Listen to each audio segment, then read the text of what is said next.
Hey, believers, how are you? My name is Andrea Reed, and I wanted to take some time out to thank those who have been viewing my posts for a while.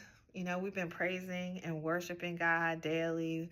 We've been praying, and studying our word, growing closer to God, and gaining a lot of godly wisdom along the way. And I feel like we've been in a relationship for so long that we're like best friends. Hey, best friend, we need to do lunch.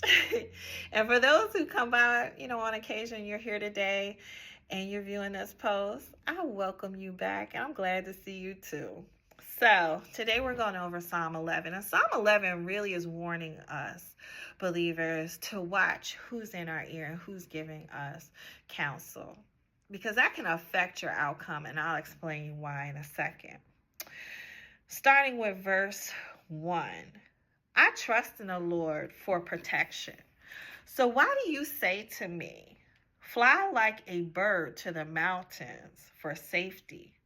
The wicked are stringing their bows and fitting their arrow on bowstrings. They shoot from the shadows at those whose hearts are right. They coming for the righteous. Look, let's stop right there. This is what I mean by watching who's in your ear and who's giving you counsel. Because people in the world have you believing that you lost the battle before the fight even started. You haven't even joined with God. You haven't even turned that situation over to God, but you have lost the battle. The enemy that's before you and that's coming for you is too big, it's too mighty. You're outnumbered, you're ill-equipped, all of that. You done lost. There's no hope. Why are you getting fed this? Because the people in your circle are non-believers.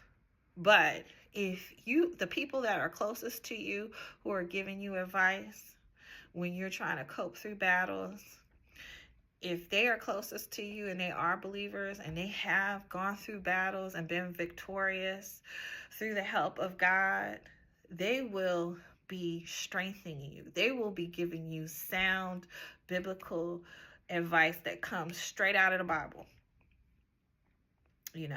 and they won't have you walking around feeling like you're defeated.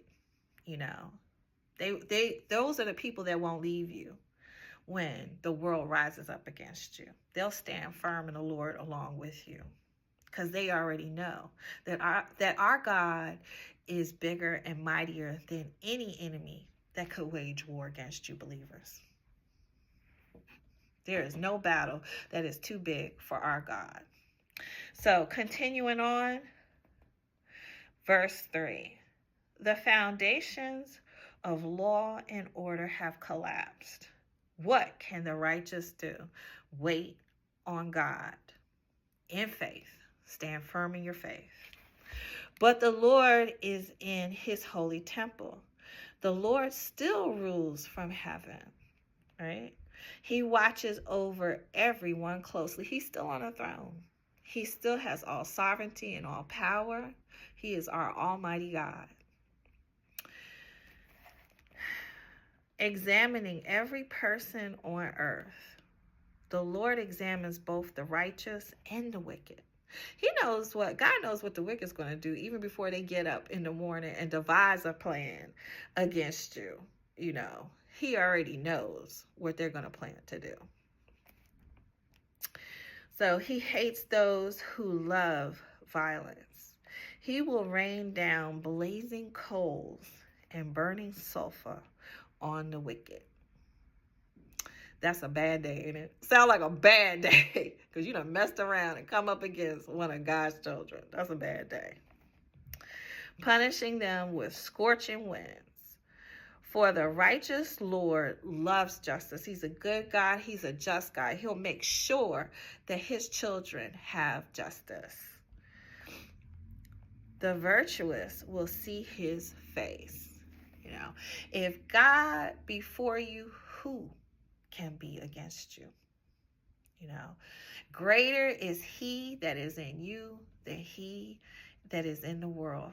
Believers, you need folks in your corner that will feed you scriptures like this when times are rough, when the battles are great. You need people who are grounded in the word. Not people who are going to tell you to flee, give up your everything that God has blessed you with, and there's no hope. Maybe not for them. But our outcomes are different because we serve a mighty God that gets in those battles with us. Believers, I hope this word gave you hope and encouragement to go and trust God in all that you do, and to know that no matter how big the battle might be, God is going to get in there with you and the victory is already yours. So until next time, believers, be blessed. Bye now.